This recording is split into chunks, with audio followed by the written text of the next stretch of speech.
Hello again, it's Chris from Forever Joinery. On our last video you saw me cutting obviously the final shape of the bowl. Because I don't just do wood turning for a living, I do every type of joinery going, so sometimes to squeeze something in is very tight for time. When I'd finished cutting, I'd gone through a different amount of grades of sanding. Obviously I applied a finish, and as you can see here I have the finished product. So what I've done is, as I showed you before, I cut the hole for the waist. Now where that shoulder sits, that's nice and flush, it's all tapered down so that all the water will run away. I've then cut on the back so that it's completely sealed. Now what I did was, because I don't get paid to mention what finishes I use, if you wish to know this you'll be able to contact me. The only one person I am going to name is the timber yard that I use on a regular basis, and for the years that I've been going there I've never ever been disappointed. They're a company in West Sussex in Worthing called Wenban Smith. Now, like I say, I've been dealing with them for quite some time and I've never been disappointed. The moisture content is good. I've never had a piece of wood that really I've had to sit on a shelf for a couple of months or dry out myself. So I'm quite pleased with that, and that's why I've continually gone back to the same people. With the finish, it's taken a little bit longer than I anticipated because I do other joinery as well. At the moment I'm just involved in a conservatory made of oak, and it's floor to ceiling with glass. So that took a little bit longer than I anticipated, so it meant that the sink for my house had to be put on hold for a few extra days.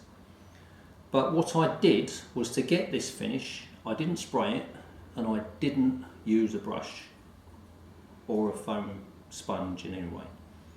I used a cotton lint free rag.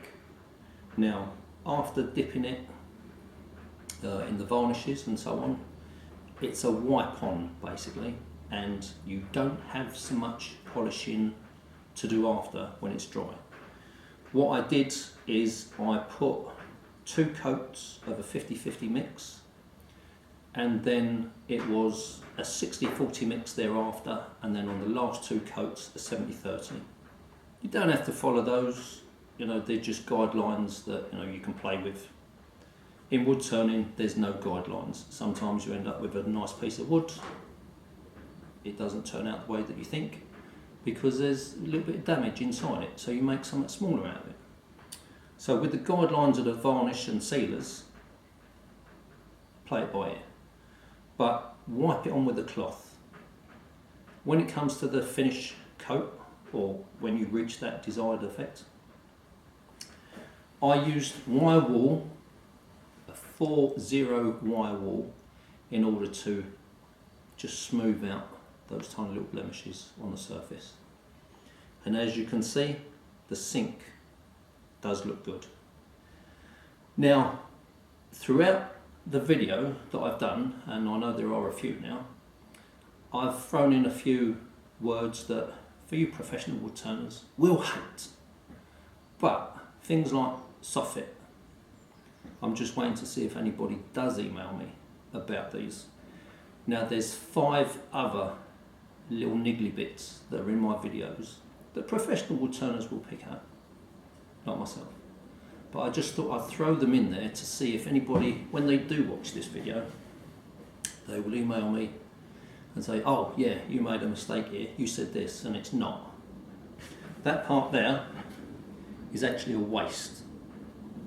So when I said soffit, I'm waiting for somebody to email in with the correct answer. There are 5 others, as I said, and if whoever gets those other 5, because there were 6 in total and I've just gave you 1, so if you can email me with the other 5, I will give you a whole weekend free wood turning. You won't have to supply anything. I'll supply the teas, coffees and the lunch. So that's a challenge for you. I know you professional woodturners will go, oh yeah, I know, he said this and that was wrong. Well, this is for the intermediates, even the beginners. If you're looking at any other videos of woodturners, listen and see what they're saying. So for now, this is it. This is the finished product. I'm now going to have to contact Wenban Smith to see what timber they've got that I can build a unit so that I can sit this on. So throughout my videos, you will see that I've always been precautious with safety, masks and a visor. So I expect you to follow the same procedure.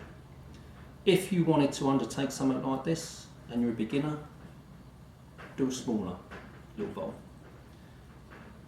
As you get more and more used to it, you can go bigger and bigger. But the bigger you go, for one, you're going to need a bigger lathe, and two, you're going to need some heavy duty chisels. So give it a go and see what turns out. I've always said, turn safe. Good luck, and hope you tune in, and I hope you like the video. And if you want to make any comments, I look forward to them. Give us a thumbs up. Good luck.